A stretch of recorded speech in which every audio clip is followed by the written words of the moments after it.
Assalamualaikum warahmatullahi wabarakatuh. Salam damai sejahtera untuk kita semua. Om Swastiastu, salam kebajikan, namo buddhaya. Pada malam hari ini kita berkesempatan mengulas sedikit tentang hak asuh anak. Sebagaimana yang kita ketahui bersama bahwa potret masyarakat Indonesia ketika terjadi perselisihan antara kedua orang tua, maka anak yang menjadi korban. Seringkali terjadi perceraian tanpa mengindahkan golden age, masa keemasan usia anak balita. Pada masa itu, periode perkembangan anak balita usia 1-5 tahun berkembang sangat pesat. Mereka sangat kritis di usia itu. Namun seringkali mereka, anak-anak, jadi korban keegoisan kedua orang tuanya.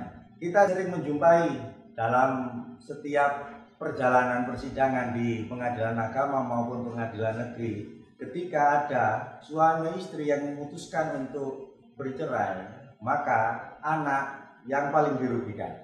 Untuk yang berhak mendapatkan hak asuh anak, ini adalah jurisprudensi putusan pengadilan, bisa pengadilan agama, bisa pengadilan negeri. Yang menjadi pertanyaan, untuk anak-anak usia belum dewasa, bisa dikatakan masih sekolah SD, SMP, biasanya majelis hakim menjatuhkan hak asuh atas anak tersebut kepada ibu. Apakah hak asuh anak bisa jatuh kepada ayah? Sangat memungkinkan untuk bisa terjadi, karena majelis hakim akan menilai ketika ibu tidak dianggap tidak bisa memberikan rasa nyaman untuk perkembangan anak, maka yang sering terjadi majelis hakim memutuskan hak asuh anak jatuh kepada ayah. Dan ketika anak sudah dewasa, maka anak diberi keleluasaan untuk memilih antara diasuh oleh ibunya atau oleh ayahnya.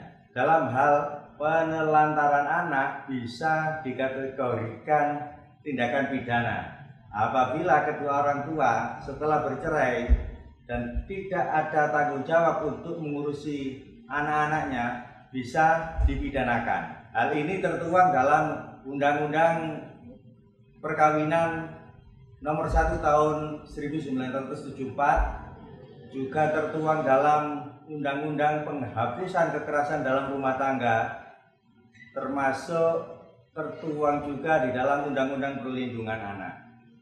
Para aktivis yang konsen di bidang perlindungan anak, diantaranya Kak Seto, beliau menjelaskan bahwa kerugian anak yang orang tuanya bercerai sangat besar, karena kebanyakan perceraian terjadi ketika anak masih usia dini, di mana usia dini atau kita sebut tentang golden age tadi, golden age, tentang usia emas.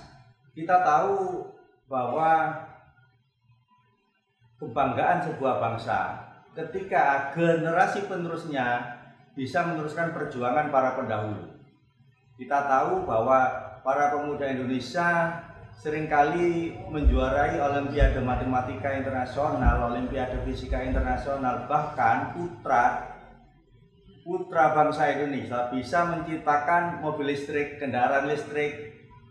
Baru-baru kali ini kita juga mendengarkan bahwa para anak muda Indonesia yang ahli di bidang farmasi sebenarnya mampu menemukan vaksin COVID-19.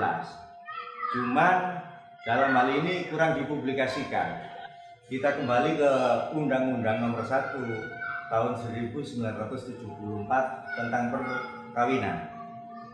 Jurisprudensi hak asuh atas anak seringkali didapatkan oleh ibu, karena anggapan majelis hakim seorang anak yang diasuh oleh ibunya biasanya lebih terjaga, terjamin, dan terpelihara secara baik. Untuk penjelasan terkait penelantaran anak masuk dalam kategori pidana akan kita lanjutkan di pembahasan selanjutnya. Mungkin itu yang bisa kita diskusikan malam ini. Kurang lebihnya kami mohon maaf. Wallahul muwaffiq ila aqwamit thoriq. Assalamualaikum warahmatullahi wabarakatuh.